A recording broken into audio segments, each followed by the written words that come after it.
প্রিয় দর্শক আসসালামু আলাইকুম। এই গরমে কি অবস্থা সবার? আমার তো অবস্থা খুবই নাজেহাল। আর এই গরমে সারাদিন মনে হয় আমি পানি খাই আর এই যে এরকম শরবত খাই। আর আমের শরবত যদি হয় তাহলে তো কোনো কথাই নাই। আর কি যে টেস্টি মাশাআল্লাহ, এরকম আমের শরবত বানিয়ে খেলে মন প্রাণ শরীর একেবারে ঠান্ডা হয়ে যায়।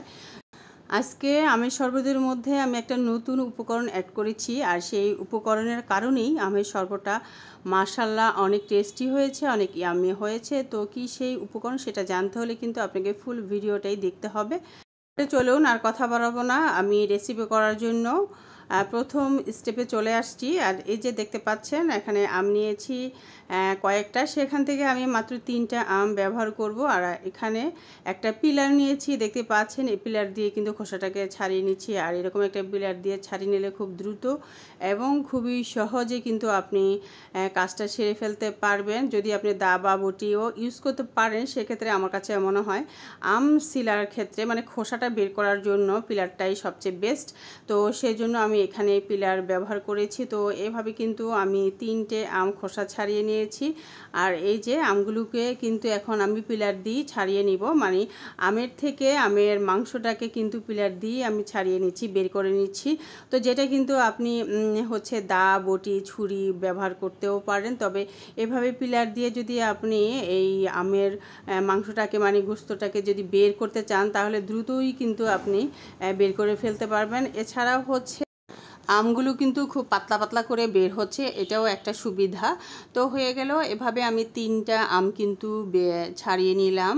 তো দেখতে পাচ্ছেন কতটা পাতলা পাতলা হয়েছে। তো এগুলো ব্লেন্ডার করার জন্য খুবই সুবিধা হবে। আর এই যে 3টে আঠি বের হয়েছে, আমগুলো কিন্তু বেশ আঠিযুক্ত হয়ে গিয়েছে।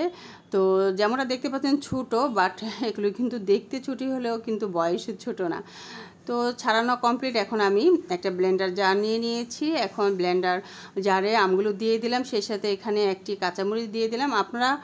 আপনাদের টেস্ট অনুযায়ী এখানে কাঁচামরিচ দিবেন, খেয়াল করে নেবেন যে এই মরিচটা কতটুকু ঝাল। যেহেতু শরবত বানাবেন তো শরবতের মধ্যে বেশি একটা ঝাল কিন্তু একেবারেই পারফেক্ট হবে না, সামান্য একটু ঝাল ঝাল থাকবে, সেটাই সবচেয়ে বেটার হবে। আমি তো এরকম দেখি একটা কাঁচামরিচ দিয়ে দিলাম। আর এই যে দিয়ে দিলাম কিন্তু এখানে জিরা দিয়েছি, চিনি দিয়েছি আর স্বাদমতো লবণ দিয়েছি।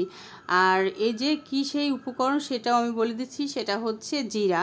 তো এখানে আমি হাফ চা চামচ জিরা কিন্তু দিয়ে দিলাম। আর এই জিরাটার কারণেই এই শরবতটা এতটা টেস্টি হয় মাশাআল্লাহ। আপনারা বানিয়ে খেলে কিন্তু বুঝতে পারবেন আমার কথার সাথে কাজের কতটুকু মিল রয়েছে।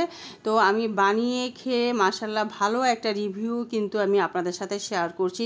আর এতটাই টেস্টি হয়েছে, ভালো হয়েছে বলেই কিন্তু রিভিউটা আপনাদেরকে দিচ্ছি এবং এই শরবতের রেসিপিটা আমি আপনাদের সাথে শেয়ার করছি। কারণ এখন প্রচণ্ড গরমে, এই গরমে এরকম একটা শরবত কিন্তু শরীরের জন্য খুবই উপকার।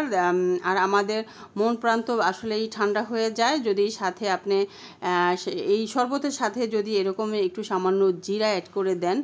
আর হলো যে বরফ কিছু তো সাথে থাকবেই, দেখতেই পাবেন, আমি বাকি অংশ দেখাচ্ছি।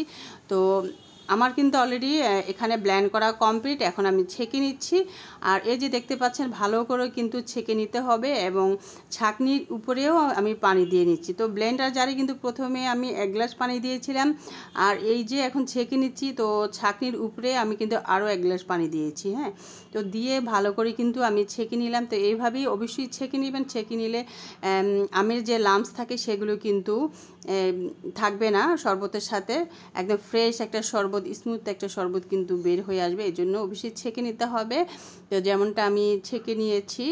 আর এই যে 3 গ্লাস শরবত কিন্তু হয়েছে, আমি 3 গ্লাস শরবত বানানোর জন্য 3টে আম নিয়েছি। আর আমগুলো যেহেতু ছোট ছোট এখানে 3টার জন্যই পারফেক্ট হবে, তো সেইভাবেই আমি আম নিয়েছি। আপনারা যদি আম নিয়ে থাকেন আর আপনাদের আমগুলো যদি বেশ বড় হয় তাহলে সেইভাবে আপনারা 2টো আম ব্যবহার করবেন। হ্যাঁ, খুব বেশি বড় হলে একটা আমই কিন্তু যথেষ্ট 3 গ্লাসের জন্য। যেহেতু আমি আম নিয়েছি ছোট ছোট, সেহেতু 3 গ্লাসের জন্য 3টা আম নিয়েছি। আর 3টা আমই নিতে হবে এরকম 3 গ্লাস বানালে। তো অলরেডি আমি ছেঁকে নিয়ে আমি কিন্তু সার্ভিসিং গ্লাসের মধ্যে ঢেলে নিলাম। আর এই যে এখন বরফ কুচি দিয়ে দিচ্ছি। বরফ কুচি এখানে প্রতিটা গ্লাসে আমি 3টা করে দিয়েছি। আর এখন যেই প্রচণ্ড গরম, তো গরমের মধ্যে কিন্তু বেশি আবার ঠান্ডা খাওয়া ঠিক হবে না, তাহলে কিন্তু শরীর অসুস্থ হয়ে যেতে পারে। জাস্ট ব্যালেন্সটা ঠিক রেখে যে গরম যে ভাবটা সেটা যাতে না থাকে, তো সেটা কাটানোর জন্য এখানে 2 থেকে 3টা বরফ কুচি দেওয়াই যেতে পারে, যেমনটা আমি দিয়েছি। দর্শক, আজকের শরবত রেসিপিটা কেমন হলো অবশ্যই কমেন্ট করে জানাতে ভুলবেন না। আর আমার পরবর্তী রেসিপিতে ইনশাআল্লাহ কথা হবে। ততক্ষণ পর্যন্ত সবাই ভালো থাকবেন, সুস্থ থাকবেন। আর এরকম শরবত বানিয়ে খেতে থাকেন, তাহলে কিন্তু শরীর মন দুটোই কিন্তু অনেক শান্তি থাকবে।